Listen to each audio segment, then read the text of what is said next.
రైతులు దేశానికి వెన్నెముక అంటారు. ఎందుకంటే మన భారతదేశంలో ఎక్కువగా పంట పండించేదే కానీ, అంటే ఇతర దేశాలకు వెళ్ళేదే కానీ, మన భారతదేశం నుంచి ఎక్కువగా ఎగుమతి దిగుమతులు కూడా జరుగుతూ ఉంటాయి. అయితే ఈ రోజున ఆంధ్రప్రదేశ్లో చూసుకుంటే ఈ 5 సంవత్సరాల పరిపాలనలో రైతులు ఎక్కువగా నష్టపోయారా, లాభపడ్డారా? అయితే రైతు భరోసా కేంద్రాల వలన ఈ 2019 నుంచి ఇప్పటి వరకు లాభం వచ్చిందా రైతులకి? వాళ్ళకి నష్టపరిహారాలు వచ్చాయా? అసలు గత ప్రభుత్వం టీడీపీలో ఉన్నప్పుడు రైతులకి ఎంతవరకు న్యాయం జరిగింది? గిట్టుబాటు ధరలు ఉండేవా? వాళ్ళకి క్వాలిటీ విత్తనాలు అనేవి వాళ్ళకి అందజేసేవాళ్ళు? అసలు ఏ పార్టీలో ఏం జరుగుతుంది? మరి ఈ 2024 రైతులు ఎవరి పక్షాన ఉన్నారు తెలుసుకోవాలంటే తెలుగుదేశం పార్టీ రాష్ట్ర రైతు అధ్యక్షులైన మర్రెడ్డి శ్రీనివాస్ రెడ్డి గారితో ఈరోజు మనం ఉన్నాము. నమస్తే అండి. నమస్తే. ఎందుకంటే ఈరోజు మన టాపిక్ రైతుల గురించే. మీరు ఆ రైతుకు సంబంధించి ఉద్యమకారులు కూడా. సో మీరు ఈ రాజకీయాల్లోకి ఎలా వచ్చారు? శ్రావణ్ గారు నమస్కారం. ముందుగా 6R9 వీక్షకులందరికీ కూడా నమస్కారం. నేను చదువుకునేటప్పటి నుంచి కూడా వామపక్ష భావజాలంతో ఉండేవాడిని. మొదట్లో విద్యార్థి ఉద్యమాలు, ఆ తర్వాత యువజన ఉద్యమాలు, క్రమంగా వయసు మారుతూ ఉన్నప్పుడు రాష్ట్రంలో ప్రధానమైనటువంటి ఆంధ్ర రాష్ట్రంలో, ఉమ్మడి ఆంధ్ర రాష్ట్రంలో కానివ్వండి, ఈరోజు విభజిత ఆంధ్రప్రదేశ్లో కానివ్వండి, మోర్ దాన్ 67-68% వ్యవసాయ ఆధారితమైనటువంటి ప్రాంతం మన రాష్ట్రాలు. కాబట్టి రైతాంగ సమస్యలు ఎక్కువగా ఉండటం, వాటి మీద రైతాంగానికి అండగా ఉండాలి అనే భావంతో వామపక్ష ఉద్యమాల్లో ఉన్నప్పుడే రైతాంగ పోరాటాల పట్ల, రైతాంగ సమస్యల పరిష్కారం కోసం పోరాటాల్లో పాల్గొనటం, ఆ యాజిటేషన్స్ బిల్డప్ చేయటం, వాటన్నిటిలో కూడా చురుగ్గా ఉండేవాడిని. ఆ క్రమంలో రైతాంగం పట్ల, రైతాంగ సమస్యల పట్ల ఓ సంపూర్ణమైనటువంటి, అంటే సంపూర్ణము అనేది ఎప్పటికీ కాదు కానీ చాలా భాగం ఓ మంచి అవగాహనతో ఉండటం వల్ల మాన్య శ్రీ నారా చంద్రబాబు నాయుడు గారు 2020 సంవత్సరంలో ఈ రాష్ట్రంలో ఈ వచ్చినటువంటి జగన్మోహన్ రెడ్డి ప్రభుత్వంలో రైతాంగం ఎదుర్కొంటున్నటువంటి కష్టాలు, రైతులు పడుతున్నటువంటి నష్టాలు, వీటన్నిటికీ అర్థం చేసుకుని రైతాంగానికి ఒక అండగా నిలిచేదానికోసం తెలుగుదేశం పార్టీ నుంచి అవసరమైనటువంటి సహకారం అందించేదానికోసం ఒక మంచి రైతు ఉద్యమాలను నిర్మించడం కోసం రైతు అధ్యక్షులుగా నన్ను నియమించడం జరిగింది. ఆ రోజు నుంచి 2020 ఆగస్టు మాసం నుంచి ఇప్పటి వరకు కూడా ఈ రాష్ట్రంలో రైతాంగం ఎదుర్కొంటున్నటువంటి సమస్యల పట్ల నిరంతర పోరాటం చేస్తూ, నిరంతరం రైతాంగాన్ని జాగృతిపరుస్తూ, చైతన్యపరుస్తూ ఈ ప్రభుత్వం నుంచి రైతాంగానికి అందాల్సినటువంటి, రావాల్సినటువంటి వాటి కోసం ఓ ప్రయత్నం అయితే చేస్తూ వస్తూ ఉన్నాం. అయితే మీరు అడిగినట్టు గత ప్రభుత్వానికి ఇప్పటి ప్రభుత్వానికి వ్యవసాయ రంగానికి సంబంధించినటువంటి అంశంలో పోలికే లేకుండా పోయింది.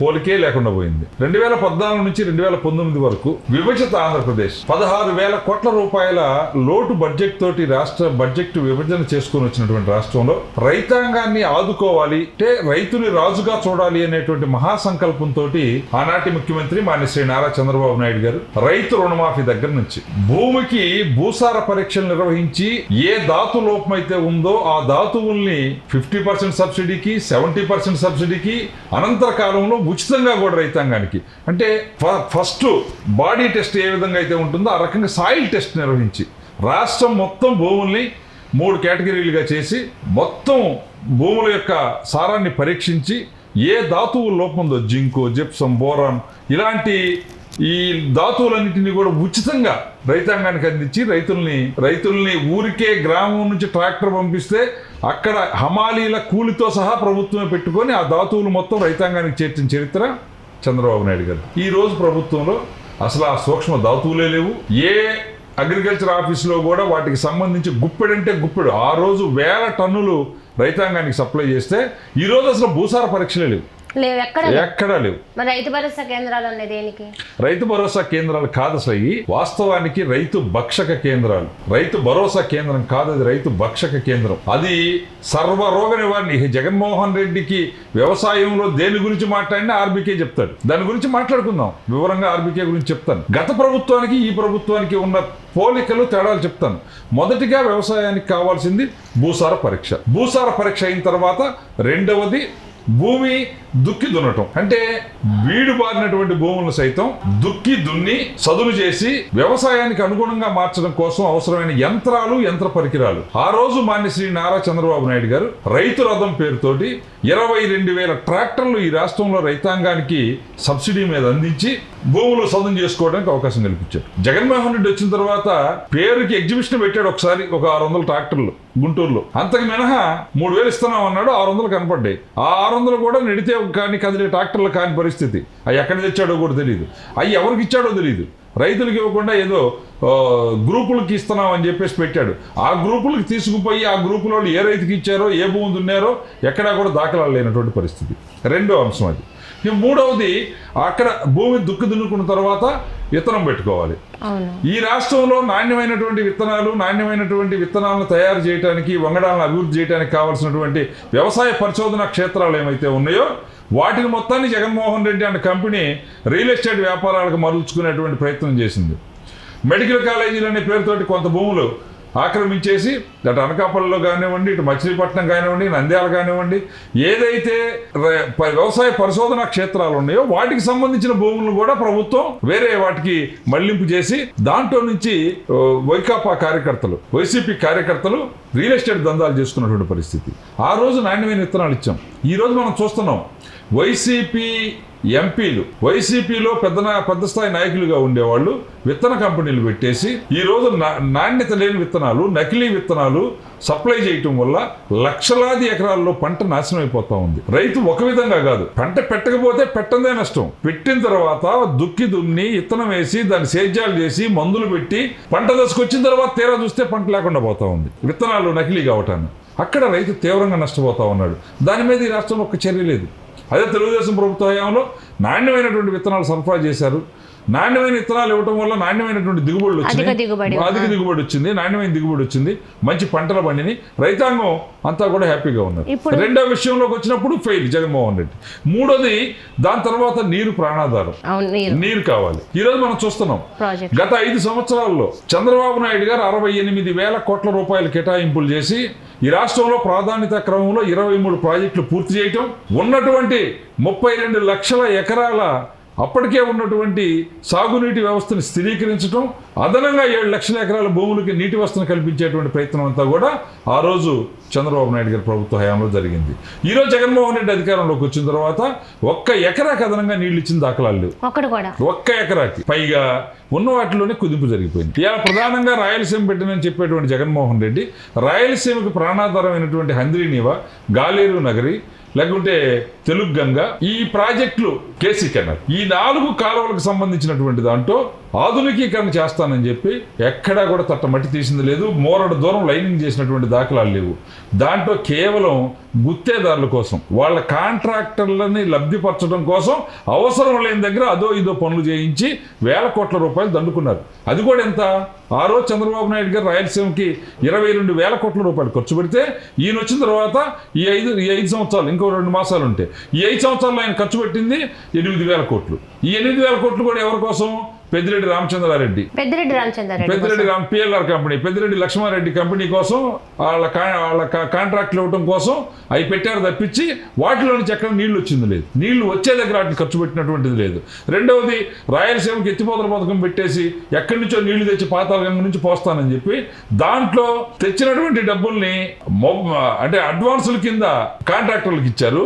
అది ఎన్జిటిలో కేసు ఉంటే దాన్ని కొట్టేపించుకొని ఈరోజు దాని మీద ఒక మూర పని జరిగింది లేదు. ఈ రకంగా నీటికి సంబంధించినటువంటి అంశంలో వ్యవసాయానికి కావాల్సిన నీటిని అదనంగా సౌకర్యం కల్పించడం కానీ ఉన్నదాన్ని స్థిరీకరించడంలో జగన్మోహన్ రెడ్డి ప్రభుత్వం విఫలమైంది. వచ్చినటువంటి అకాల వర్షాలు, అధిక వర్షాలను కూడా మేనేజ్మెంట్ చేతగాక గేట్లు కొట్టుకుపోయినాయి, డ్యాములే కొట్టుకుని పోయినాయి, డ్యాములు కూడా పోయినాయి. ఇప్పుడు పింఛా నది మీద అన్నమయ్య డ్యామ్ కొట్టుకొని పోయింది. మన దగ్గర ఇక్కడ పులిచింతల ప్రాజెక్టులో గేటు కొట్టుకొని పోయింది. గుళ్ళకమ్మలో 2 గేట్లు కొట్టుకొని పోయినాయి గుళ్ళకమ్మ డ్యామ్ కింద. అంటే గ్రీజు పెట్టి మెయింటైన్ చేసేటువంటి నాలెడ్జ్ కూడా జగన్మోహన్ రెడ్డి కానీ జగన్మోహన్ రెడ్డి యంత్రాంగానికి లేని దాని ఫలితంగా నీటి యాజమాన్య వ్యవస్థ పూర్తిగా ఫెయిల్ అయ్యాడు. వస్తే వరద, లేకపోతే కరువు. జగన్మోహన్ రెడ్డి కవల పిల్లల్లాగా వచ్చినాయి ఇవి 2. వస్తే వరదలు వచ్చినాయి, ఒక్క వరి ఒక్కసారి నాటి పండించుకోవాల్సిన వరి 3 సార్లు నాటాల్సి వచ్చింది. లేకపోతే కరువు వచ్చేసి పెట్టేసి అవి ఎండిపోయింది. రెండు ప్రమాదం వచ్చింది. ఇది 3వ అంశం. ఇక 4వది తక్కువ నీటితోటి ఎక్కువ భూమికి నీటి సౌకర్యం కల్పించడంలో బిందు తుంపర సేద్యాలు అంటే డ్రిప్ స్ప్రింక్లర్ సిస్టంలో తక్కువ నీటితోటి ఎక్కువ భూమికి నీటి వస్తాయి. అంటే సుమారుగా 2 అంగుళాల అంటే 2 ఇంచెస్ పైపు తోటి భూమిలో నుంచి నీరు బయటకు గనక వస్తే బోర్లో ఆ భూమి సుమారుగా ఒక 2.5-3 ఎకరాల భూమికి పారుతాయి. అదే డ్రిప్ స్ప్రింక్లర్ పెట్టుకుంటే 5 నుంచి 7 ఎకరాలకు కూడా అదే నీటితోటి యాజమాన్యం నిర్వహించవచ్చు. అలాంటి దానికోసం భారతదేశంలోనే నెంబర్ 1 స్థానంలోకి తీసుకొని వచ్చి చంద్రబాబు నాయుడు గారు డ్రిప్ స్ప్రింక్లర్ సిస్టాన్ని అప్పటికే మనకన్నా ముందున్న కర్ణాటక, మహారాష్ట్ర, తమిళనాడు ఈ రాష్ట్రాలను దాటుకొని ఇది బాగుంది, దీంట్లో కేంద్ర ప్రభుత్వం వాటా కూడా ఉంటుంది కాబట్టి రాష్ట్రం నుంచి మనం ప్రోత్సాహకాలు ఇస్తే కేంద్రం నుంచి వచ్చే వాటాతోటి ఈరోజు దేశంలోనే మొదటి స్థానంలో నిలబెట్టొచ్చని పెద్ద ఎత్తున చంద్రబాబు నాయుడు గారు కృషి చేశారు. జగన్మోహన్ రెడ్డి వచ్చిన తర్వాత అవి మొత్తం కంప్లీట్గా జగన్మోహన్ రెడ్డి వాళ్ళకి డబ్బులు చెల్లించకపోవడం వల్ల వేసినటువంటి ఒక 1000 కోట్లు బకాయి పెట్టేసి వాళ్ళకి డబ్బులు ఇవ్వకపోవడం వల్ల వాళ్ళు ఈ రాష్ట్రంలో ఎవరికి కూడా ఇవ్వడానికి ముందుకు రాని పరిస్థితి వచ్చింది. చివరిలో ఏదో వాళ్ళ సజ్జల రామకృష్ణారెడ్డితో, విజయసాయి రెడ్డితో ఏదో కంపెనీలు పెట్టించి వాళ్ళ కోసం ఇస్తానని ఏదో కొంత ప్రయత్నం చేశాడు కానీ అది కూడా చేసిన దాఖలాలు. కాబట్టి డ్రిప్ స్ప్రింక్లర్ సిస్టంలో ఫెయిల్ అయ్యాడు. తద్వారా రాష్ట్రంలో ఉన్నటువంటి రైతాంగం ప్రధానంగా ఉద్యానవన పంటలన్నీ కూడా వెనకబడిపోయినటువంటి పరిస్థితి. మరి ఈ రోజు లాంలో ఆచార్య ఎంజీ రంగా అగ్రికల్చర్ సంబంధించింది పెద్దది పెట్టారు. అక్కడ విత్తనాలే కానీ అక్కడ నాటులే కానీ మొత్తం అక్కడంతా అభివృద్ధి చెందుతుంది. సైంటిస్టులు కూడా అక్కడ నేర్చుకోవచ్చు అనేది కూడా పెట్టారు కదా. ఉందండి, అది ఎప్పటి నుంచో లామ్ ఫార్మ్లో అక్కడ వ్యవసాయ అభివృద్ధి చేయడానికి కావాల్సినటువంటి క్షేత్రాలు ఉన్నాయి. అదేవిధంగా శాస్త్రవేత్తలు ఉన్నారు. అదేవిధంగా ఒక లామే కాకుండా మనకి బాపట్ల అయితేనేమి, మార్టేర్ అయితేనేమి, లేకుంటే మచిలీపట్నం అయితేనేమి, అనకాపల్లి అయితేనేమి, నంద్యాల అయితేనేమి అనేక ప్రాంతాల్లో ఈ వ్యవసాయ సంబంధిత విత్తనాభివృద్ధి కానివ్వండి, పశువులకు సంబంధించినటువంటి అభివృద్ధి పరచడంలో కానివ్వండి, యంత్ర పరికరాలను అభివృద్ధి పరచడంలో రకరకాల ప్రయత్నాలు జరిగినాయి. అవన్నీ గతంలో. ఇప్పుడు జగన్మోహన్ రెడ్డి వచ్చిన తర్వాత ఐఎస్ ఒకటి ఉన్నాయనేటువంటి విషయం కూడా ఈయనకి తెలీదు. ఇప్పుడు లాంలో జరుగుతున్నటువంటి దాంట్లో మనం చూసినట్టయితే అక్కడ నుంచి ఈ 4 సంవత్సరాల్లో కొత్త వంగడం చెప్పమానండి. ఇప్పుడు నీకు అక్కడ వచ్చేటువంటి దాంట్లో మినుము వస్తుంది, కంది వస్తుంది. ఈ మినుము కందుల్లో ఈ 4 సంవత్సరాల్లో ఈ రాష్ట్ర ప్రభుత్వం ఒక కొత్త వెరైటీని ఉత్పత్తి చేసి ఇచ్చామని చెప్పమనండి. లేదు బాపట్లలో మార్టేర్లో ప్యాడీ వస్తుంది. ఈ 4 సంవత్సరాల్లో జగన్మోహన్ రెడ్డి వచ్చిన తర్వాత ఒక ప్యాడీలో ఒక కొత్త వంగడాన్ని తీసుకొచ్చింది ఈ రాష్ట్ర ప్రభుత్వం అని చెప్పమనండి. ఈ రాష్ట్రంలో శాస్త్రవేత్తలు చెప్పమనండి. నేను మీ ద్వారా అడుగుతున్నాను. This is open challenge.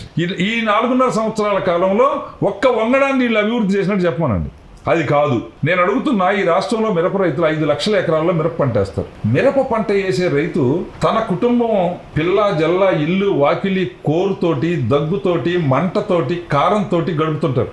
ఆ మిరప చేను పంట వచ్చిన దగ్గర నుంచి వాటిని పట్టుకుంటే మంట, వాటిని కోస్తే మంట, వాటిని ఏరితే మంట, వాటిని గోతాలు దొక్కితే మంట, వాటిని ఇంట్లో నిలవ పెడితే మార్కెట్కి పోకముందు ఇల్లంతా కోరు, మంట, దగ్గు, ఇన్ని బాధలు వచ్చుకొట్టి 10 రూపాయలు తను సంపాదించుకోవడం కాకుండా మిరప రైతు వల్ల విదేశీ మారక ద్రవ్యం వస్తుంది, ఫారిన్ ఎక్స్చేంజ్ వస్తుంది ఇండియాకి. మిరప ఇతర దేశాలకు ఎగుమతి ఉంటుంది.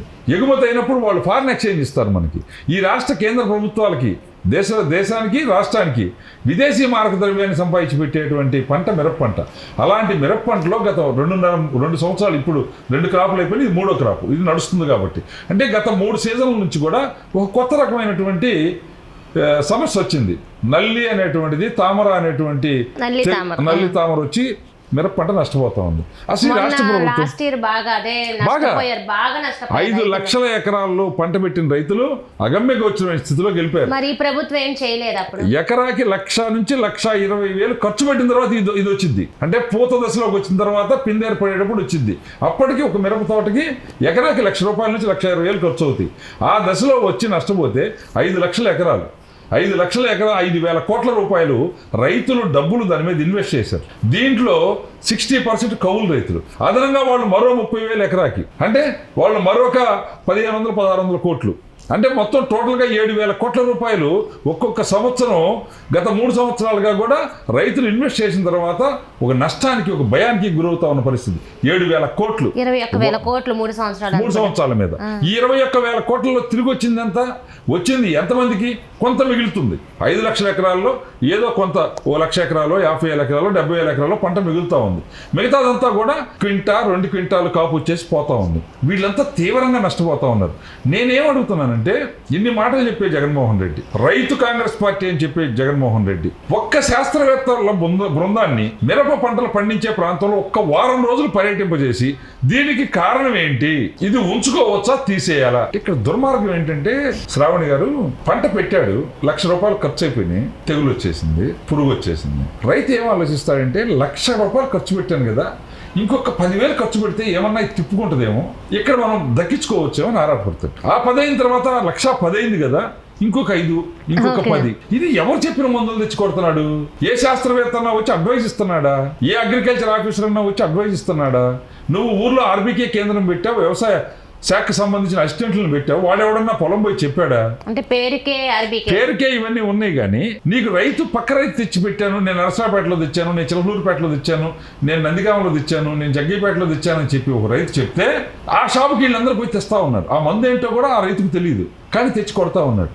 అంటే కార్పొరేట్ హాస్పిటల్లో శవాలకు వైద్యం చేశారు కరోనా టైంలో. అదే టైప్లో చచ్చిపోతున్న మిరప తోటకి ఉన్నటువంటి భార్య మెడలో పుస్తెలతో సహా పుస్తమెట్లు కూడా తాకట్లు పెట్టి ఈ కౌలుకేసినటువంటి రైతులు దానికి మందులు కొట్టారు. తీరా ఇండి కొట్టిన తర్వాత అది పనికి రాకుండా పోయింది. నేనేమంటున్నానంటే, బాధ్యత కలిగినటువంటి రైతు అధ్యక్షుడిగా ప్రభుత్వాన్ని నేను ప్రశ్నించేది ఏంటంటే, పోయింది, తెగులు వచ్చింది, చేతగాని జగన్మోహన్ రెడ్డి ఏమో చేస్తాడనే ఆశ నాకు లేదు, రైతులకి లేదు, చెయ్యొద్దు కూడా, నువ్వు చేతగాని వాడి. కనీసం ఓ శాస్త్రవేత్తల బృందాన్ని పంపించి, ఒరే బాబు ఇది పనికి రాదు, ఇది ఇప్పుడు తీసేసుకోండి, ఈ పంట తీసేయండి, దీని బదులుగా ఇదిగో ఈ మొక్కజొన్న పెట్టుకోండి, ఈ శనగ పెట్టుకోండి, ఈ వేరుశనగ పెట్టుకోండి, ఈ మినప పెట్టుకోండి అని ఆల్టర్నేట్ క్రాప్ ఇన్ టైంలో ఇస్తే అదన్నా పండించుకుంటాడు.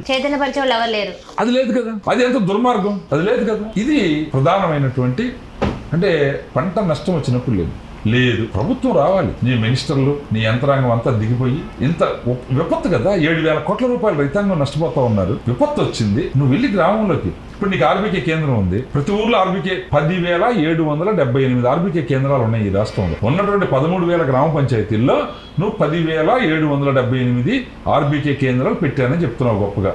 నీ ప్రతి గ్రామంలో గ్రామ సచివాలయాన్ని పెట్టానంటున్నావు, ప్రతి 50 ఏళ్ళకి ఒక వాలంటీర్ని పెట్టాడంటున్నావు. మరి వీళ్ళందరికీ సరే, నీకంటే రాజప్రసాదంలో నుంచి నువ్వు బయటకు రావు కాబట్టి నీకేం జరుగుతుందో తెలియదు. వీళ్ళకి ఆ గ్రామంలో ఏ రైతు మెరిపేశాడో, ఏ రైతు నష్టపోయాడు వాళ్ళకి తెలియదా? వాళ్ళ దగ్గరికి నువ్వు పంపించి, నీకేం పర్లా, ఇది నువ్వు ఇంత నష్టపోయావు, ఇది ప్రభుత్వం యాజ్ పర్ నామ్స్ నీకు ఎంత సపోర్ట్ చేస్తుంది, నువ్వు ఈ పంట తీసి ఇంకో పంట పెట్టుకో అని చెప్పుంటే దే ఫీల్ హ్యాపీ కదా. మరో అదనంగా ఖర్చు పెట్టే డబ్బు, సమయం, మీకు డిసెంబర్లో ఇది వస్తుందండి, నీకు జనవరి తర్వాత క్రాప్ పెట్టుకునేదానికి ఇంకో ఆల్టర్నేట్ క్రాప్ టైం లేదు. వాడి పనికి వచ్చిందో పనికి రాదో తెలియని మందులు తెచ్చి జనవరి ఫిబ్రవరి మొదటి 2వ వారాల దాకా కొడుతున్నాడు. అప్పుడు పీకేసుకుంటే దేనికి పనికిరట్లా. నువ్వు అదే డిసెంబర్లోనే దాన్ని క్లోజ్ చేసేస్తే డిసెంబర్లో ఆల్టర్నేట్ క్రాప్ పెట్టుకుంటాడు కదా. ఇది ప్రభుత్వం బాధ్యత. ఈ బాధ్యత నువ్వు ఎక్కడైనా చేసావా? ఓపెన్ ఛాలెంజ్, నువ్వు ఎక్కడైనా చేసావా? లేదు. ఇన్పుట్ సబ్సిడీ నువ్వు అధికారంలోకి వచ్చిన తర్వాత 7 సార్లు వరదలు వచ్చినాయి. నాట్లు వేసినప్పుడు పోయినాయి, పొట్ట దశలో పోయినాయి, కోతలు పోసినప్పుడు పోయినాయి, పంట కళ్ళాల్లోనూ పోయింది. ఇన్ని రకాలుగా నష్టం జరిగితే ఎప్పుడన్నా ఇన్పుట్ సబ్సిడీ కానీ ఇన్సూరెన్స్ కానీ ప్రాపర్గా రైతాంగానికి అందించావా? నువ్వు ఇస్తాను అని చెప్పి నువ్వు బటన్ నొక్కినటువంటి ఇన్సూరెన్స్ ఏ రైతు కన్నా వచ్చిందా? 2022 జూన్ 16వ తేదీ నాడు 2022 జూన్ 16వ తేదీ నాడు సత్యసాయి పుట్టపర్తి జిల్లా చెన్నెకొత్తపల్లిలో ఒక మేట నొక్కి 2,917 కోట్ల రూపాయలు రిలీజ్ చేశానని చెప్పావు. మీ ద్వారా అడుగుతున్నా, దమ్ముంటే జగన్మోహన్ రెడ్డి దానిలో ఈ రోజుకి రైతాంగానికి 1,500 కోట్ల రూపాయలు ఇంకా రావాల్సి ఉంది. ఇంకా 1,500 కోట్లు, దాంట్లో ఇంకా 1,500 కోట్ల రూపాయలు రైతుకు రావాల్సి ఉంది. అవి మొత్తం నేను చెప్పట్లా, నీ ప్రభుత్వం నీ ఆర్బీకే కేంద్రాల్లో లిస్టులు పెట్టింది. ఇదిగో పలానా శ్రీనివాసరెడ్డికి రావాలి, పలానా వెంకయ్యకి రావాలి, సుబ్బయ్యకి రావాలి, పుల్లమ్మకి రావాలి. ఎందుకు రాలేదు? ఇదిగో సస్పెన్షన్స్ అకౌంట్స్, ఇవి ఆధార్ కార్డుకి, ఖాతా నెంబర్కి, సర్వే నెంబర్కి టాలీ కాలేదు, టాలీ చేసి ఇస్తాను అని చెప్పి ఒక బోర్డు పెట్టావు, నోటీస్ బోర్డు. ఎన్నాళ్ళైంది? 2022 మార్చి 16 నువ్వు మేట నొక్కావు, 2024 మార్చి వచ్చింది. ఇప్పుడు దగ్గరగా 3 మాసాలు తక్కువగా 2 సంవత్సరాలు పూర్తయినాయి. ఇంతకాలంగా అది తేల్చడం నీకు చేత కాలేదా? నిజంగా నీకు ఇయ్యాలని శుద్ధి ఉంటే లేదు. ఇది నిజం. ఇన్సూరెన్స్ అబద్ధం, ఇన్పుట్ సబ్సిడీ అబద్ధం, రైతాంగాన్ని ఆదుకుంటున్నటువంటి దాఖలాలు ఇవన్నీ అయిపోయిన తర్వాత నెత్తురుని చెమటగా మార్చి రైతు పంట పండిస్తాడు. ఆ పంటని నువ్వు ఆర్బీకే కేంద్రాల్లో కొనుగోలు చేస్తున్నానని చెప్పి కేంద్ర ప్రభుత్వం ఇచ్చినటువంటి ఎఫ్సిఐ నుంచి, ఫుడ్ కార్పొరేషన్ ఆఫ్ ఇండియాకి నువ్వు సివిల్ సప్లైకి సప్లై చేసేటువంటి రైస్ని ఇక్కడ నువ్వు కొన్నటువంటి ధాన్యం హైయెస్ట్ నువ్వు కొన్నది 45 లక్షల టన్నులు. గత సంవత్సరం మంది మొన్న ఖరీఫ్లో కొన్నది 34 లక్షలు, రబీలో కొన్నది 14 లక్షలు, మొత్తం 46 లక్షలు. ఈ రాష్ట్రంలో ఖరీఫ్లో రబీలో కలిసి 1,20,00,000 టన్నుల ధాన్యం వస్తుంది. నువ్వు దాంట్లో 100 అడుగు కొంటున్నావు. మిగతా అంతా ఎవరు కొంటున్నారు? ఎంత కొంటున్నారు? నువ్వు ఈ కొన్న దాంట్లో ఎంఎస్పి 2,160 రూపాయలు ఉంటే నువ్వు ఎంత కొంటున్నావు? అసలు ఈ ఆర్బీకే కేంద్రంలో 2,160 రూపాయలు ఇచ్చినటువంటి రైతులు ఎంతమంది? నువ్వు కొన్న 48 లక్షల టన్నుల ధాన్యంలో 10% కన్నా ఇచ్చావా? అది జగన్మోహన్ రెడ్డి ఊరైనా, కాకాని గోవర్ధన్ రెడ్డి ఊరైనా, సివిల్ సప్లై మంత్రి కారుమూరి నాగేశ్వరరావు ఊరైనా వెళ్దాం, మీడియాని పెట్టుకుని వెళ్దాం. రెడీ. ఈ 4 సంవత్సరాల్లో ఛాలెంజ్లు నాయి చాలా ఉన్నాయి. ఏ ఊర్లోనైనా నువ్వు 10%కి మించి ఆర్బీకేలో అసలు నువ్వు ఎంఎస్పి ధరకి కొని ఎంఎస్పి ధరని రైతు ఖాతాలో వేసిన దాఖలాలు ఉన్నాయా? మొత్తం షావుకారులే. పేరుకే ఎంఎస్పి. వైసీపీ బ్రోకర్లు దూరంపూడి చంద్రశేఖర్ రెడ్డి టు కాకాని గోవర్ధన్ రెడ్డి, వయ్యా కొడాల నాని, కారుమూరి నాగేశ్వరరావు, వీళ్ళిద్దరు సజ్జల రామకృష్ణారెడ్డి ఖాతా రాజప్రసాదానికి ముడుపులు. ఈ రాష్ట్రంలో వైసీపీ పార్లమెంట్ సభ్యుడు పిల్లి సుభాష్ చంద్రబోస్ చెప్పాడు, ఈ రాష్ట్రంలో సగటున టన్నుకి 2,250 రూపాయలు రైతు డబ్బు దగా అవుతుంది. 2,250 రూపాయలు ఫర్ టన్. ఫర్ క్వింటాల్ 225 రూపాయలు. ప్రతి క్వింటాల్ ధాన్యం నుంచి 225 రూపాయలు వైసీపీ బ్రోకర్లు కాజేస్తున్నారు అని చెప్పి ఎవరు చెప్పారు? వైసీపీ ఎంపీ చెప్పాడు. కేంద్ర ప్రభుత్వం ప్రకటించింది. ఇది నీ ఆర్బీకేలో నీ రైతు 6 కాలం కష్టపడి పండించిన దాన్ని పైపెచ్చు సాక్షి పేపర్లో రైతుకు నేను చేసిన సాయం అని చెప్పేసి ఒక యాడ్ వేస్తాడు. రైతు కష్టపడి పంట పండించి నీ దరిద్రానికి తక్కువ అమ్ముకొని 100 రావాల్సిన వాడికి 70 చేతిలో పెట్టి అవి కూడా నేను సాయం చేశానని మాట్లాడితే 100 ఇస్తున్నాను అని చెప్పి మాట చెప్పి 70 చేతిలో పెట్టి అది కూడా సాయం అని చెప్తే ఎంత అవమానం. నువ్వు 100కి 70 చేతిలో పెడితే రేపు మళ్ళీ జగన్మోహన్ రెడ్డి వస్తే 70 కూడా ఉండదా? రేపు జగన్మోహన్ రెడ్డి వస్తే ఇంకా అసలు ఏమీ ఉండవు. 70 కాదు, 30 కాదు. ఇంకా ఎవరికి ఏమి హక్కులు ఉండవు. అసలు ఈ భూములు ఉంటాయా? ఏముంటాయి? ఇప్పుడు ప్రభుత్వ సంపద, ప్రకృతి వనరులు దోపిడీ, రేపు ఇంకా ప్రజల మీద పడి ప్రజలకి కూడా దోసుకొని పోవటమే. ఇప్పుడు ల్యాండ్ టైటిలింగ్ యాక్ట్ ఏంటి ఏం చెప్తా ఉంది? నీ భూమి నీది కాదు, నీ భూమి మీద హక్కులు నీ దగ్గర ఉండవు, నీ రిజిస్ట్రేషన్ డాక్యుమెంట్స్ నీ ఇంట్లో ఉండవు, అవన్నీ కూడా ఆ రిజిస్ట్రేషన్ అథారిటీ ఆఫీసర్ దగ్గర ఉంటాయి. వాడు కావాల్సిన వాళ్ళకి ఇప్పుడు సచివాలయాన్ని తాకట్టు పెట్టినట్టు, బస్ స్టాండ్ తాకట్టు పెట్టినట్టు, ఎస్పీ ఆఫీస్ తాకట్టు పెట్టినట్టు మన పొలాలు కూడా తాకట్టు పెట్టేస్తారు. టైటిలింగ్ యాక్ట్ వాళ్ళ దగ్గరే ఉంది కదా. పెట్టేసుకునేటువంటి పరిస్థితి కోసమే కదా ఇదంతా తయారు చేయటం. దాని మీద ఇప్పుడు పెద్ద ఎత్తున ఆందోళన జరుగుతుంది ఈ రాష్ట్రం. ఇది జగన్మోహన్ రెడ్డి రేపంటూ అధికారంలోకి వస్తే రైతులకి ఇంకేం మిగిలేదు, ఏముండదు, అడిగేది కూడా ఏముండదు. ఇప్పుడు ఆర్బీకే కేంద్రాలు ఉన్నాయి. అంటే ఆంధ్రలో రైతు అనేవాడు లేడని వినాలేము. అంటే రైతు ఉంటాడు, రైతుగా ఉండడు. రైతు ఉంటాడు, రైతుగా ఉండడు. అందుకనే చంద్రబాబు నాయుడు గారు ఏం చెప్తున్నారంటే, చంద్రబాబు నాయుడు గారు ఉంటే అసలు రాష్ట్రానికి రైతుకి అభివృద్ధి ఏంటి? చంద్రబాబు నాయుడు గారు ఈ రాష్ట్రానికి ఇజ్రాయెల్ తరహా టెక్నాలజీని తీసుకొని వచ్చి డ్రిప్ స్ప్రింక్లర్ సిస్టమ్ అయితేనే, ఈ వంగడాలు చూడండి, ఈరోజు దేశానికే తలమానికమైనటువంటి అనేక వంగడాలు రాష్ట్రంలోకి వచ్చింది చంద్రబాబు నాయుడు గారి వల్ల. టమాటో తీసుకోండి, నిమ్మ తీసుకోండి, ఈరోజు వస్తున్నటువంటి అనేక రకాలైనటువంటి మ్యాంగో తీసుకోండి, ఈ ప్రాజెక్టులు తీసుకోండి, వీటన్నిటినీ కూడా డెవలప్ చేసింది చంద్రబాబు నాయుడు.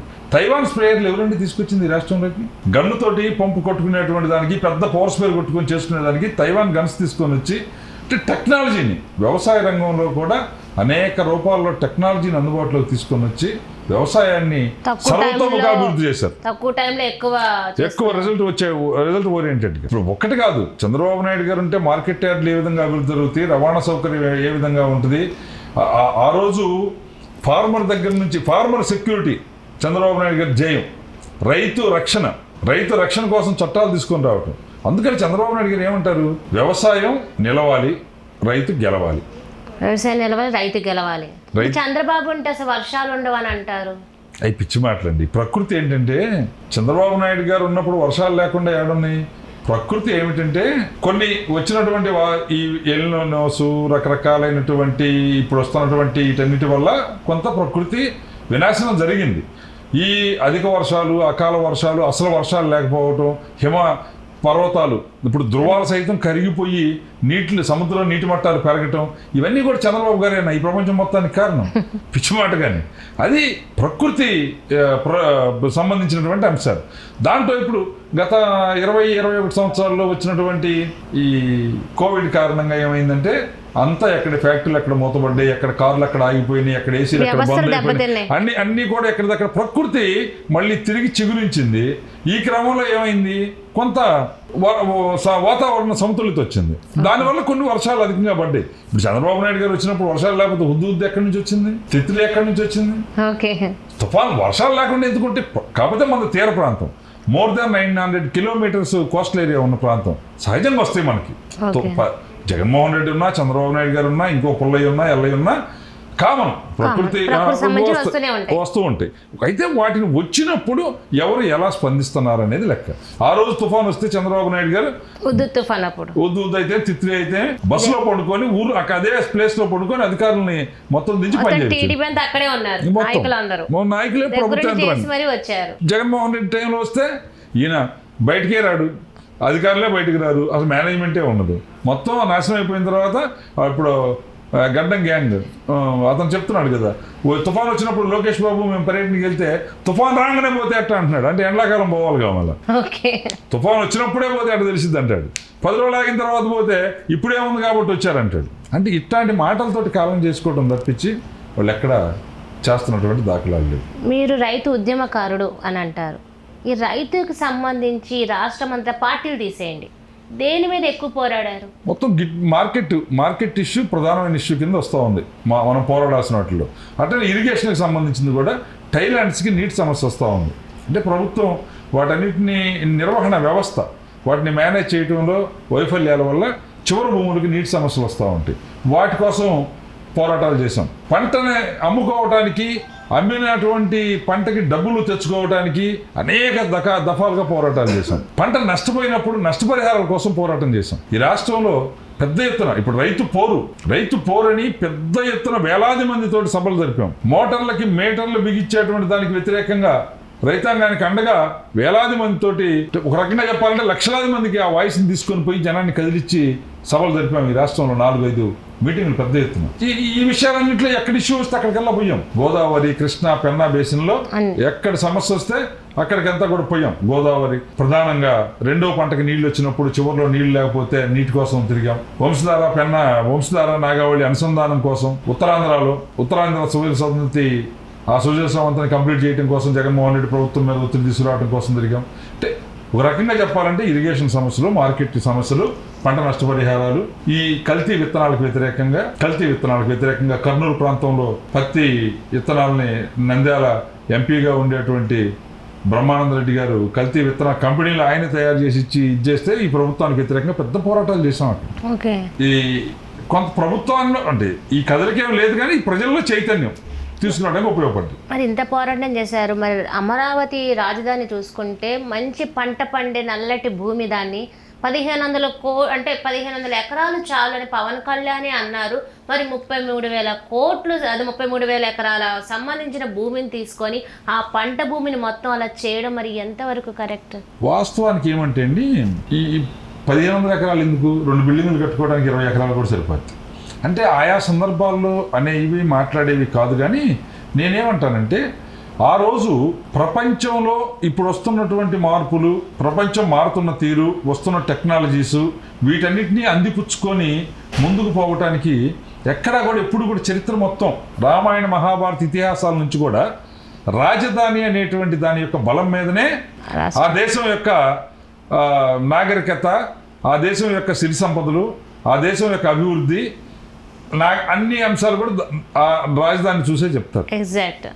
అట్లాంటివి చూసినప్పుడు ప్రపంచం ఈరోజు తీస్తున్న పరుక్కి అందిపుచ్చుకొని మనం వెనక నుంచి మొదలు పెట్టుకున్నా కూడా ఆ వేగంలో మనం కలవాలి అని అంటే ఎలాంటి రాజధాని కావాలి అన్నప్పుడు విద్యా అవకాశాలు ఉండేది, ఉపాధి అవకాశాలు ఉండేది, ఆరోగ్యాన్ని అంటే వైద్య సదుపాయాల అవకాశం ఉండేటువంటిది, పారిశ్రామికంగా అభివృద్ధి చెందడానికి కావాల్సినటువంటి అవకాశాలు ఉండేది.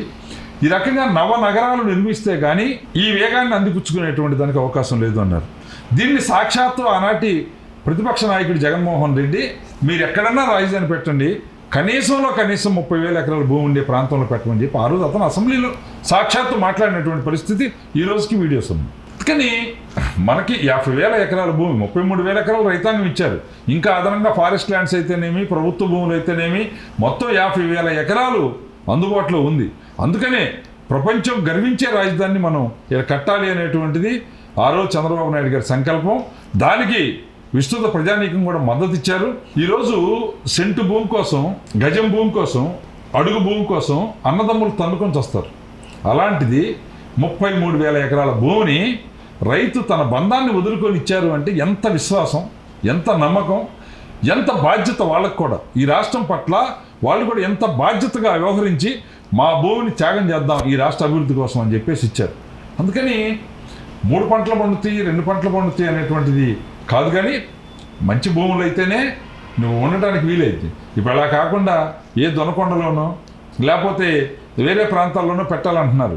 పడావుగా ఉండే భూములు, పనికిరాని భూముల్లో నువ్వు అసలు తాగేదానికి నీళ్ళు ఎక్కడి నుంచి వస్తాయి? గలగల బారే కృష్ణమ్మ దానికి అవసరమైతే పట్టిసీమ నుంచి, పోలవరం నుంచి నీళ్లు తెచ్చుకోవడానికి కావాల్సినటువంటి గలగల బారే గోదారమ్మ. ఇన్ని నీటి వస్తువులు ఉన్నాయి కాబట్టి ఇక్కడ లక్షలాది మందితోటి కోటి మంది ప్రజానీకం నివసించే ప్రదేశం ఏర్పడినప్పటికి కూడా ఏ రకమైన సమస్యలు తలెత్తకుండా ఉండటానికి కావాల్సింది ఈ ప్రాంతం కాబట్టి దీన్ని ఇక్కడ ఎంపిక చేయడం అనేది జరిగింది. ఈ మధ్య కాలంలో మీ మీద అటాక్ జరిగింది, అసలు చచ్చి బతికారు అనుకోవచ్చు. అసలు ఏం జరిగింది? అది అంతా ఒక అసమర్థుడితో స్నేహం, అత్యాశపడుతో స్నేహాలు, ఇలాంటి వాటితో వచ్చే సమస్యలు ఇవి. వాళ్ళు తర్వాత దాన్ని అనేక రూపాల్లో వాడుకుంటూ ఉంటారు. రాజకీయంగా వాడుకుంటారు, ఇతర వాడుకుంటారు. ఒక అప్రయోజకుడు అప్పుల పాలైపోయి ఇవ్వాల్సినటువంటి డబ్బుల్ని ఎగనామం పెట్టడానికి, ఇతరుల డబ్బులు కూడా ఎగనామం పెట్టుకోవటానికి, అప్పనంగా బెదిరించి ఆస్తులు ఆక్రమించుకోవటానికి, కొత్త తరహాలో మాఫియాని తయారు చేయాలి అనేటువంటి ఒక పిచ్చి ఆలోచనతోటి ఇలాంటి కార్యక్రమానికి ఒడిగట్టాడు. ఇది చట్టం తన పని తను చేస్తుంది. ఇలాంటి పిచ్చి ఆలోచనలు వీటన్నిటినీ మనం దాన్ని అంత ఎక్కువగా ఆలోచించాల్సిన అవసరం లేదు. ఎలా జరిగింది అటాక్ అంటే? ఎవరైనా 10 మంది వచ్చి కొట్టారా, లేకపోతే వెనక నుంచి? అట్లా ఏం లేదు. నేను మామూలుగా నాతో మాట్లాడటానికి నాకు ఇవ్వాల్సిన డబ్బులు ఇస్తానని పిలిచారు. ఇద్దరం కూర్చొని మాట్లాడుతున్నాం. వాళ్ళు అప్పటికే ప్లాన్ చేసుకున్నారు కాబట్టి వెనక నుంచి అంటే ఒకడెక్కడో మెట్ల దగ్గర కాపలా పెట్టారు, ఒకడిని కొట్టేవాడికి సపోర్ట్ పెట్టారు, ఒకడు వచ్చి కొట్టాడు. ఎదురుగా ఉన్న డాక్టర్ షార్ప్ వెపన్స్ తోటి కట్ చేశాడు, వెనకమాల నుంచి రాడుతూ కొట్టారు. అంతా అయితే 2-3 minutes లో అయిపోయింది ఇన్సిడెంట్. నేను ఆ లోపలికి వెళ్ళినా 2-3 minutes కి. మీ వెనక అనుచరులు ఎవరు లేరా మీ వెనక? అంటే మనం ఎప్పుడు అసలు అట్లాంటి వివాదాల్లోకి పోయే మనుషులం కాదు, అలాంటివి ఉంటాయని కూడా మనం ఊహించలే.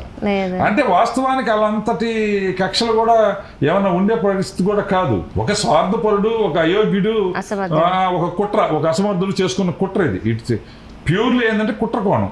ఒక కొత్త తరహా నేరాలకి ఆలోచన చేస్తున్న తీరు ఇది. 2-3 minutes లో సినిమాలో చూపించినట్టుగా అంతకన్నా ఘోరంగా అంటే నేను కాన్షియస్ కోల్పోలేదు కాబట్టి చూశాను. వాడు కొట్టాడు, వీడు కట్ చేశాడు, పారిపోయారు, వాడు చేతులు అప్పుడప్పుడు వాష్ చేసుకున్నాడు, అంతా కూడా బ్లడ్ చిందింది. అంతా 2-3 minutes లో ఇదంతా కూడా కుట్లు పడలేదా? కుట్లు 40 పడ్డాయి. 40 పడ్డాయి. తల చుట్టూ 40 కుట్లు, కంటి మీద దగ్గర నుంచి తల చుట్టూ మొత్తం. ప్రాణాపాయం జరగలేదా? అంటే అది లక్కీగా వెంటనే హాస్పిటల్కి వెళ్ళటం, ఆ బ్లడ్ లాస్ వాళ్ళు కంట్రోల్ చేశారు. డాక్టర్స్ బృందం, సంఘమిత్ర హాస్టల్ రమేష్ సంఘమిత్రలో డాక్టర్ల బృందం అంతా కూడా శ్రమించి వెంటనే ఆ బ్లడ్ లాస్ అనేదాన్ని, నేను కూడా వెంటనే ఎక్కువ టైం తీసుకోకుండా.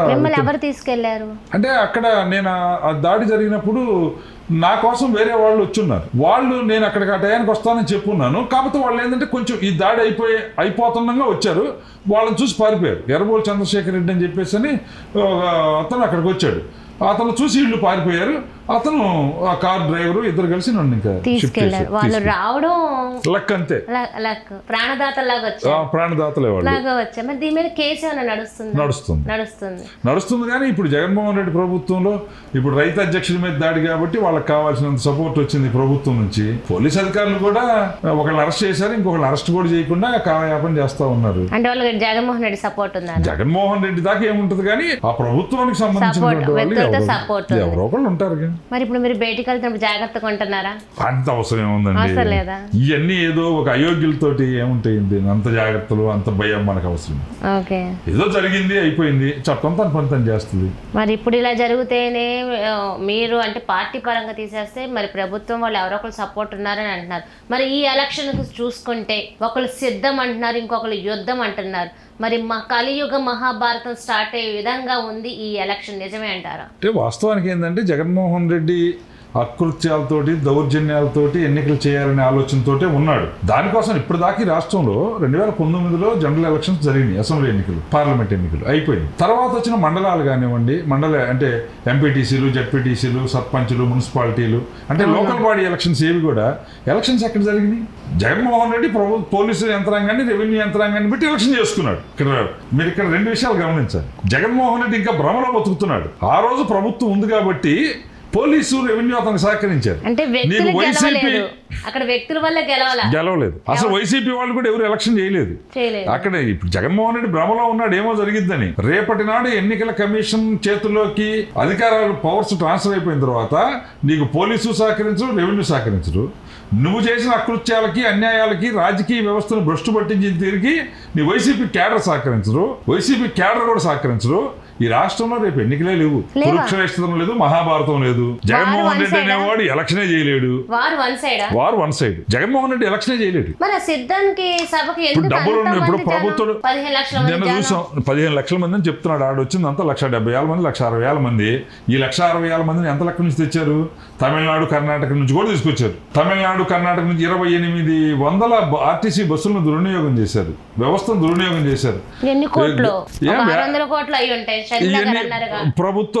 ప్రభుత్వం పెట్టే మీటింగులకి ప్రభుత్వ ధనాన్ని దుర్వినియోగం చేసి ఈ రకంగా క్రియేట్ చేస్తా ఉన్నారు. అక్కడ ఎంతమంది వచ్చారండి? 1,00,000 మంది జనం వచ్చారు. దానికి పెద్ద ఆర్భాటు, దానికి 0 కలుపుకొని 15 లక్షల మంది చెప్తా ఉన్నారు. అది ఎంతమంది జనం వచ్చారు? ఏ బస్సు అంతా పెడితే ఆడ మోటార్ సైకిల్ మీద వచ్చినట్టు 3, 4. చంద్రబాబు నాయుడు గారి మీటింగ్ మోటార్ సైకిల్ మీద 5 ఎక్కుతున్నారు. వద్దురా బాబు, మంచిది కాదు, ఎక్కకూడదంటే కూడా. ఆడ ఆర్టీసీ బస్సు పెడితే 5 ఎక్కట్లా.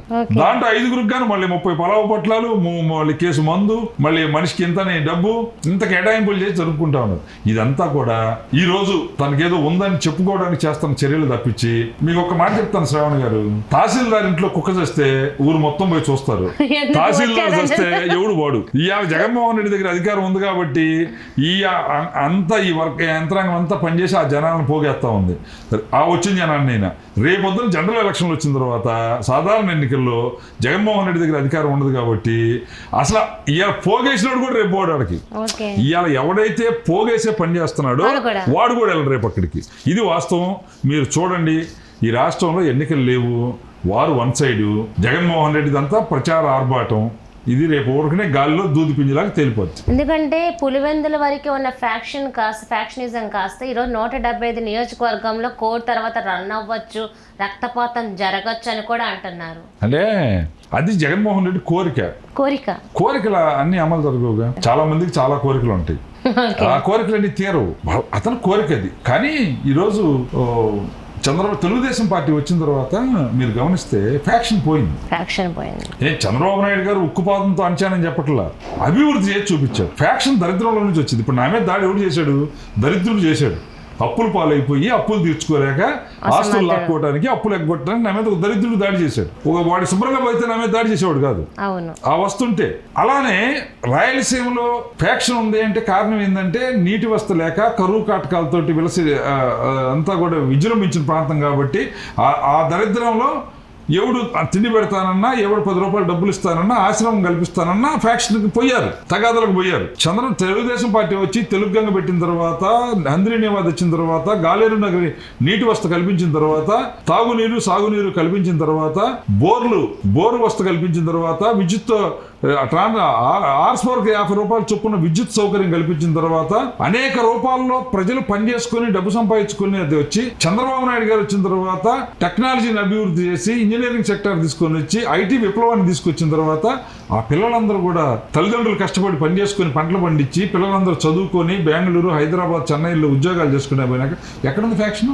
ఇప్పుడు జగన్మోహన్ రెడ్డి కోరిక ఏంటంటే మళ్ళీ ఆ కరువు కాటకాలు సృష్టించి ఈ నీటిని ఆపేసి అక్కడ దరిద్రం పండించి ఆ దరిద్రంలో నుంచి మళ్ళీ రౌడీ మోకలను తయారు చేసి రాష్ట్రం అంతా ఫ్యాక్షన్ విస్తరింపు చేసుకోవాలని తపన. అందుకనే గత 5 సంవత్సరాల్లో రాయలసీమ ప్రాంతానికి కావాల్సిన నీటి ప్రాజెక్టులు మొత్తాన్ని అటకెక్కిచ్చాడు. మరి ఎలా 175 అవుట్ ఆఫ్ 175 25 ఎంపీ సీట్లు పక్కా సిద్ధమా అని అంత స్ట్రాంగ్గా సిద్ధమేనా ప్రజలు మీరందరని ఎలా అంటున్నారు? మరి ఆ కాన్ఫిడెంట్ ఏంటి? అంటే మేకపోతు గాంభీర్యం, మేకపోతు గాంభీర్యాలు వీటిని అంటారు. అంటే పోతున్నప్పుడు కూడా పోయే సంగతి తెలిసి కూడా చంద్రబాబు నాయుడుకి, లోకేష్కి, పవన్ కళ్యాణ్కి ఓడిపోతారనే ఫ్రస్ట్రేషన్ వచ్చేసింది. ఇప్పుడు కేఎస్ఆర్ కొంతమంది సీనియర్ జర్నలిస్టులే అంటున్నారు కొన్ని డిబేట్స్లో కూడా, ఆ ఫ్రస్ట్రేషన్ వచ్చేసి వాళ్ళే బయటపడిపోతున్నారు ఓడిపోతారని. కాబట్టి జగన్మోహన్ రెడ్డి దేనికి స్పందించట్లేదు, టీడీపీకి ఓడిపోతారని తెలిసి ఫ్రస్ట్రేషన్లో మాట్లాడుతున్నారని అంటున్నారు. అంటే వాళ్ళు ఇప్పుడు నీలి మీడియా, కూలి మీడియా ఎవరి పని వాళ్ళు చేయాలి, అంతేనా? అంతే కదా. ఇప్పుడు దానికి కూడా మనం ఏం సమాధానం చెప్తాం? అంటే పచ్చ మీడియా చెప్పేది వినకూడదు, నీలి మీడియా చెప్పేది కూడా వినకూడదా? అంటే ఇక్కడ పచ్చ మీడియా అనేది ఏమి కాదు, నీలి మీడియా, కూలి మీడియాలో జరుగుతున్నటువంటి వాటిని గమనంలోకి తీసుకోండి. వాళ్ళు చెప్తున్నటువంటి విశ్లేషణలో శాస్త్రీయతని, శాస్త్ర పద్ధతిని తీసుకోండి. దేని ప్రకారం ఆ మాటలు చెప్తా ఉన్నారో అర్థం చేసుకోండి. ఇప్పుడు మీకు TV5, ఈటీవీ, లేకపోతే ఆంధ్రజ్యోతి, ఏబిఎన్ ఇలాంటి వాటిని అన్నింటినీ ఎల్లో మీడియా అంటున్నాడు, లేకపోతే దుష్ట చతుష్టయం అంటున్నాడు. ఇప్పుడు వీళ్ళు చెప్తున్న అంశాలు ఎలా ఉన్నాయి ప్రజానీకానికి, వాళ్ళు చేస్తున్నది ఎలా ఉంది కనపడుతుంది కదా మనకి. ఈ కనపడ్డప్పుడు ప్రజలు నిర్ణయం చేసుకుంటున్నారు ఏది కూలి మీడియా, ఏది నీలి మీడియా, ఏది ప్రజాపక్షం అనేటువంటిది. రాష్ట్రంలో ఎలక్షన్ లేదు, war one side. Jaganmohan Reddy ఇంకొక నోటిఫికేషన్ వచ్చే వరకు మాత్రమే ఈ బీకరాలు, నోటిఫికేషన్ వచ్చిన తర్వాత అదంతా పిల్లి అరుపులే. ఎందుకంటే ఇప్పుడు కోడ్ వచ్చి నోటిఫికేషన్ వచ్చిన తర్వాత వైసీపీ టీడీపీ యుద్ధాలు, గొడవలు గ్రౌండ్లో బాగా అవుతాయి, బీజేపీ ఎంటర్ అవ్వాల్సింది అనేది కూడా వినపడుతుంది. అసలు నీకు వైసీపీ యుద్ధం చేయడానికి కేడర్ లేదు, సైన్యం లేదు. సైన్యం లేనాడు ఏం యుద్ధం చేస్తాడు? యుద్ధం ఎవరు చేస్తారు? సైన్యం చేయాలి. నీకు సైన్యం ఏది? మొత్తం పార్టీ వ్యవస్థనంతా కూడా హీనంగా చేసి జగన్మోహన్ రెడ్డి పార్టీ వ్యవస్థను హీనపరిచి, ఓ సర్పంచ్కి విలువ ఉందా, ఎంపీటీసీకి విలువ ఉందా, జెడ్పీటీసీకి విలువ ఉందా, ఎమ్మెల్యేకి విలువ ఉందా, కార్పొరేటర్కి ఉందా, చైర్మన్కి ఉందా, కమిషనర్కి ఉందా, లేకపోతే మేయర్కి ఉందా? ఏ ప్రజాప్రతినిధి విలువగా ఉన్నాడు? మీకు ఎవరు యుద్ధం చేయాలి? చెప్పండి, నేను కాదు, మీరు చెప్పండి. మీరు కాదు, వాళ్ళని చెప్పానండి. ఏ ప్రజాప్రతినిధి? ఇప్పుడు నిన్న చెప్తున్నాడు కొంతమంది వైసీపీ పార్టీ ఎమ్మెల్యేలుగా ఉన్నవాళ్ళు, ఒక ఎమ్మెల్యే ఉద్యోగం ఏంటంటే జేపీ కంపెనీకి అక్రమ ఇసుక రవాణా దగ్గర కూలీలుగా పనిచేయటం, లేకపోతే సారాయి కొట్ల దగ్గర గొడవలు జరగకుండా ఉపాధ్యాయుల్ని, పోలీసుల్ని పెట్టి పనిచేయించడం. అంటే ల్యాండు, శాండు, వైను, మైను, ఈ మాఫియాలు చేసుకోవడమే తప్పించి ప్రజల సమస్య. ఇప్పుడు పంచాయతీ సర్పంచులు ఉన్నారు, 14-15 ఆర్థిక సంఘం నిధులు ఏమైపోయినాయి? పంచాయతీలకు ఎక్కడైనా నిధులు వచ్చినాయా? ఫైనాన్స్ కమిషన్ ఇచ్చేటువంటి నిధులు పంచాయతీల దగ్గర నుంచి CFMSకి ఎవరు డైవర్ట్ చేసుకొని ఎవరిష్టానుసారం వాడేసుకున్నారు? మరి ఆ ఫండ్ కావాలన్నప్పుడు, రాష్ట్ర విభజన జరిగినప్పుడు మనకున్న హైదరాబాద్లో ఉన్న ఆ నిధులు మనం ఎందుకు తీసుకోలేదు? అదే ఆ నిధుల కోసం జరుగుతున్న దాంట్లో 50,000 కోట్ల రూపాయల ఆస్తులు బిర్యానీకి, బీరు బాటిల్కి రాసి వచ్చాడు కదా మన గౌరవ ముఖ్యమంత్రి గారు జగన్ రెడ్డి గారు. రాసి చేశారు, ఒక్క బిర్యానీతో అయిపోయింది. ఇప్పుడు చూసుకుంటే మీరు ఇదే మంగళగిరి నియోజకవర్గంలో నివాసం ఉన్నారు. మరి నారా లోకేష్ ఓటమికి రంగం సిద్ధమైంది. ఒక బీసీ నాయకుల్ని పెట్టే గెలిపించి తీరుతానని ఆర్కే మంగళగిరి నడి ఒడ్డున సవాల్ చేశారు. ఇప్పుడు ఆర్కే సవాళ్లే వినాలా? జగన్మోహన్ రెడ్డి దగ్గర వారం రోజుల్లో రాజీనామా చేసి 3 సార్లు పిల్లి గంతులు వేసి ఏమీ అర్థం కాక దొల్లుకుంటా పోయి మళ్ళీ ఆ గోడకు తగిలినోడు ఆయన సవాళ్ళు చేయటం, వినటం. 50,000 మెజార్టీతో నారా లోకేష్ గెలుస్తున్నాడు. 50,000 మెజార్టీ తోటి, కుల మతాలకు అతీతంగా, వర్గాలకు అతీతంగా, కుల మతాలకు అతీతంగా, వర్గాలకు అతీతంగా, స్త్రీ పురుష భేదం లేకుండా ప్రజలందరూ లోకేష్ బాబుకి బ్రహ్మరథం పడుతున్నారు. మంగళగిరి నియోజకవర్గంలో 50,000 పైచిలకు మెజారిటీతో శాసనసభకు పంపబోతూ ఉన్నారు. చూడండి, అంటే ఎవరు వచ్చినా సరే జగన్మోహన్ రెడ్డి, సజ్జల రామకృష్ణారెడ్డి, విజయసాయిరెడ్డి ముగ్గురు కలిసి ఒకే ఎమ్మెల్యేగా పోటీ చేసినా అదే జరిగింది. లోకేష్ 50,000తో గెలుస్తాడు. మరి కుప్పంలో చంద్రబాబు నాయుడు 1,00,000 ఓట్లతో గెలుస్తాడు. లక్ష ప్రజల మానసిక స్థితి అది. ఢిల్లీని అప్పుడప్పుడు పొగమంచు ఆవరిస్తూ ఉంటుంది, ఏమీ కనపడదు. అదేవిధంగా ఆంధ్రాని చంద్రబాబు నాయుడు గారు ముఖ్యమంత్రి కావాలి అనే నినాదం ఆవరించింది. అది ఎంత దట్టంగా ఆవరించింది అంటే ఢిల్లీని పొగమంచు ఆవరించినంతకన్నా బలంగా ప్రతి హృదయంలో, ప్రతి మనసులో పాలు తాగే పసి పాప నుంచి పండు ముసోదలైదాకా ఇదే నినాదం, ఇదే ఆలోచన. స్టిల్ 2024కి తెలుగుదేశం పార్టీ ఎన్ని సీట్లతో గెలిచి అంటే ఐ మీన్ వైసీపీని ఓటమి పాలు చేయబోతుంది. 140 పైచిలుకు స్థానాలతోటి మా కూటమి గెలుస్తుంది. డ్యామ్ షూరా? Damn sure. ఖచ్చితంగా అసలు ఈసారి 175 అనేస్తున్నారు వాళ్ళు. 175 వై నాట్ 175 ఓడిపోము అని వాళ్ళు చెప్పిన నినాదం. మీరు అది ఇంట్లో ఇంకా మమ్మల్ని ఎక్కడో గెలిపిస్తామంటున్నారు ఏంటి? ఇంకా మమ్మల్ని ఎందుకు గెలిపిస్తున్నారు? మమ్మల్ని 175 ఎందుకు ఓడించరు? ఇది కదా జగన్ రెడ్డి నినాదం. ఇలా అంటున్నారు. అదే కదా ఆయన చేస్తాను పని. 140 పైన వస్తాయి. 140 పై స్థానాలతో వస్తాయి. మరి గుంటూరు పార్లమెంట్ చూస్తే పక్కన పెమ్మసాని చంద్రశేఖర్, ఇంకో పక్కన కిలారి రోసయ్య గారు ఎంపీలో, ఓ పక్కన కాపు నేతగా ఆయన కిలారి రోసయ్య, మళ్ళీ కమ్మ సంబంధించిన పెమ్మసాని చంద్రశేఖర్. మరి వీళ్ళు ఇరువురు చూసుకుంటే 2 ఓసీ కేడర్లే, మరి పేరున్న వాళ్ళే. పెమ్మసాని గారు పెద్ద పేరు యాడ్ కూడా అలా ఇచ్చేస్తున్నారు ఆయన. మరి ఎవరు గెలవచ్చు? ఎవరు గెలవచ్చు ఏం లేదు ఇక్కడ. ఇప్పుడు అంతరావు టైట్లోనే గుంటూరు పార్లమెంట్లో నుంచి గల్లా జయదేవ్ గారిని పార్లమెంటుకు పంపించి ఈ రాష్ట్ర సమస్యల్ని వినేటట్టుగా చేసినటువంటి విఘ్నులైన ఓటర్లు ఉన్నటువంటి గుంటూరు. రేపటి నాడు పెమ్మసాని చంద్రశేఖర్ గారు అఖండమైన మెజార్టీతో గెలుస్తారు. పొన్నూరులో కిలారి రోసయ్య గారి కుంభకోణాలు, దోపిడీ భాగవతాలు, మట్టి దొంగతనాలు, అన్ని విషయాలు కూడా గుంటూరుకి పొన్నూరుకి ఎంతో దూరం లేదు. అంతా కూడా గమనించిన పరిస్థితే. అటు పొన్నూరులో జరిగిన భాగవతం అటు పక్కన ఉన్న పత్తిపాడుకి తెలుసు, ఇటు పక్కన ఉన్న గుంటూరు 1 and 2కి తెలుసు, ఇటు పక్కన ఉండే మంగళగిరికి తెలుసు, ఇటు పక్కన ఉండే తాడికొండకి తెలుసు. మొత్తానికి కూడా తెనాలి దగ్గర నుంచి మొత్తం గుంటూరు పొన్నూరు చుట్టుకొనే ఉంది. అన్ని కాన్స్టిట్యున్సీల నుంచి కూడా ఆ పొన్నూరు శాఖ రోజు చూశారు. కిలారి రోసి అంటే ఏమిటో, అక్కడ వైఎస్ఆర్ పార్టీకి ఏ గతి పట్టించాడో, ఈయన ఏ విధమైనటువంటి వ్యక్తిత్వమో అందరూ చూశారు. అదే పెమ్మసాని చంద్రశేఖర్ వ్యక్తిత్వాన్ని కూడా చూశారు. పెమ్మసాని మత్స్యలేని చంద్రుడే ఈరోజు కేడర్లో ఒక నూతన ఉత్తేజాన్ని, ఉత్సాహాన్ని నింపుతూ అన్నిటికీ నేనున్నాననేటువంటి అండదండలతోటి, ప్రతి విషయం పట్ల ఒక సమగ్రమైన సంపూర్ణ అవగాహనతో, ప్రతి విషయం తెలుసుకునేటువంటి తత్వంతో ఆయన ఈరోజు ముందుకు పోతున్న తీరు రాష్ట్రం అంతా చూస్తున్నారు. మరి గుంటూరులో ఏమైంది అనేది చెప్పాలా? 3 లక్షల పైచిలుకు మెజార్టీతో గెలుస్తుంది కిలారి రోసీ మీద. 3 లక్షల ఓట్ల పైచిలుకు గెలుస్తారు. 3 లక్షల పైన. ఓకే, మరి ఈ రోజున 24కి మీ రైతు గురించి మాట్లాడుతున్నాను. మరి రైతుకు వెన్నుముక ఇప్పుడున్న సిచ్యువేషన్లో మీరు చెప్పిన దాన్ని బట్టి చంద్రబాబు నాయుడా, జగన్మోహన్ రెడ్డా? చంద్రబాబు నాయుడు గారు ఒకటే నినాదం, రైతుని రాజుగా చూడాలి అనేది ఆయన కోరిక. అందుకనే నాతో ఈ 4 సంవత్సరాల్లో నాతో మాట్లాడిన ప్రతి సందర్భంలో మనం రైతాంగాన్ని రాజును చేయాలి అని అంటే ఏ విధమైన చర్యలు చేయాలో వాటన్నిటికీ కావాల్సింది ఒక రూట్ మ్యాప్ తయారు చేయమన్నారు. దానికోసం ఈ రాష్ట్రంలో 9 మందితోటి అగ్రికల్చర్ స్టీరింగ్ కమిటీ అని ఒకటి ఉంది మా పార్టీలో. నేను, 2 వ్యవసాయ శాఖ మాజీ మంత్రులు పత్తిపాటి పుల్లారావు, సోమిరెడ్డి చంద్రమోహన్ రెడ్డి, కాలువ శ్రీనివాసులు రాయలసీమ ప్రాంతం నుంచి బీసీ జనార్దన్ రెడ్డి, కాలువ శ్రీనివాసులు, పాడి రంగానికి సంబంధించినటువంటి దూలిపాల నరేంద్ర, గోదావరి ప్రాంతానికి చెందినటువంటి నల్లమిల్లి రామకృష్ణారెడ్డి, జ్యోతుల్ నెహ్రూ గారు, అక్కడి నుంచి ఉత్తరాంధ్రకి సంబంధించి కోన రవికుమారు, మా 9 మందితోటి ఒక అగ్రికల్చర్ స్టీరింగ్ కమిటీ ఉంది. దీని మీద అనేక సందర్భాల్లో అధ్యయనం, అనేక సందర్భాల్లో పేపర్ సబ్మిషన్స్ జరిగినాయి. వీటన్నిటినీ రేపు అధికారం వచ్చిన తర్వాత ఈ రాష్ట్రంలో అన్ని ప్రాంతాలకి, అన్ని రకాల పంటలకి, అన్ని రకాల పంటలకి అన్ని రకాల నీటి వస్తాయి.